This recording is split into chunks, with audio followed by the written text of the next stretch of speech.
ଦୁର୍ଭେଦ୍ୟ ଶିଶୁପାଳକ ହେଉ କିମ୍ବା ଧଉଳିଗିରିର ଶିଳାନ ଶାସନ ବା ଉଦୟଗିରିର ଶୈଳ ସ୍ଥାପତ୍ୟ ଅଥବା ବିଶାଳ ଲିଙ୍ଗରାଜ ମନ୍ଦିର ଅବା ହେଉ ପବିତ୍ର ବିନ୍ଦୁସାଗର, ଏଠାକାର ପ୍ରତିଟି ଶିଳାଖଣ୍ଡ କହେ ଇତିହାସର ଅସୁମାରୀ କଥା। ଆସନ୍ତୁ ଆମ ସହିତ ଏ ପବିତ୍ର ଭୂମିର ମହାନତାକୁ ଆଉଥରେ ଅନୁଭବ କରନ୍ତୁ। ଏକାତ୍ମ ଚନ୍ଦ୍ରିକା, ସୌମ୍ୟାଦ୍ରି ମହୋଦୟ ଓ ଏକାମ୍ର ପୁରାଣ ଅନୁଯାୟୀ ପ୍ରାଚୀନ ଭୁବନେଶ୍ୱର ଏକାମ୍ର କ୍ଷେତ୍ର ନାମରେ ଖ୍ୟାତ ଥିଲା। ଏହା ଏକକୋଶ ଅଞ୍ଚଳରେ ବ୍ୟାପ୍ତ ଥିଲା। ଏଠାରେ ଥିବା ଏକ ବିଶାଳ ଆମ୍ର ବୃକ୍ଷରୁ ଏକାମ୍ର କ୍ଷେତ୍ରର ନାମକରଣ ହୋଇଥିବାର ଅନୁମାନ କରାଯାଏ। ଏହି ବୃକ୍ଷ ତଳେ ଏକ ସ୍ୱୟଂ ଶିବଲିଙ୍ଗ ଥିଲା। ଏହି ସ୍ଥାନ ଏତେ ପ୍ରାକୃତିକ ସୌନ୍ଦର୍ଯ୍ୟରେ ପରିପୂର୍ଣ୍ଣ ଥିଲା ଯେ ଭଗବାନ ଶିବ ଏଥିପ୍ରତି ଆକୃଷ୍ଟ ହୋଇ କାଶୀ ଛାଡ଼ି ଏଠାରେ ଅବସ୍ଥାନ କରିବାକୁ ଲାଗିଲେ।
ଅନୁସନ୍ଧାନ କରୁ କରୁ ଏହି ଏକାମ୍ର କ୍ଷେତ୍ରରେ ଆସି ପହଞ୍ଚିଥିଲେ। ଏଠାରେ ସେ ଗୋଟିଏ ସୁନ୍ଦର ଆମ୍ବ ଗଛର ଚତୁଃପାର୍ଶ୍ୱରେ ଗୋରୁମାନେ ବୁଲୁଥିବାର ଦେଖିଲେ। ସେ ନିଜେ ଏକ ଗୋପାଳନ ବେଶ ଧାରଣ କରି ନିଜ ପ୍ରଭୁଙ୍କୁ ଖୋଜିବାରେ ଲାଗିଲେ।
ଶେଷରେ ସେମାନଙ୍କୁ ନିଜ ପାଦରେ ଭୂମି ଭିତରକୁ ଚାଲିଦେଲେ।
लिंगराज मंदिर सम्मुखें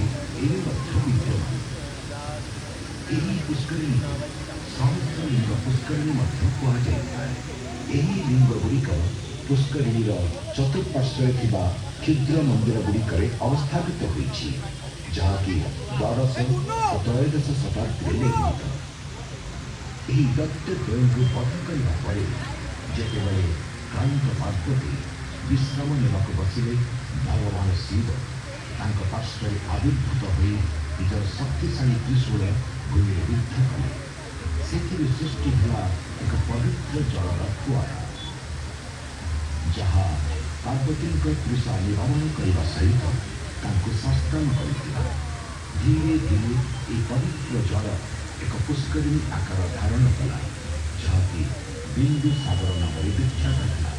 परवर्ती समय भारत में विभिन्न पवित्र नदी मान जल संग्रहित हो भगवान ब्रह्मा द्वारा यह प्रतिष्ठा कर पुष्करिणी में स्नान कले समस्त पाप क्षय हो जाए बोली विश्वास रही।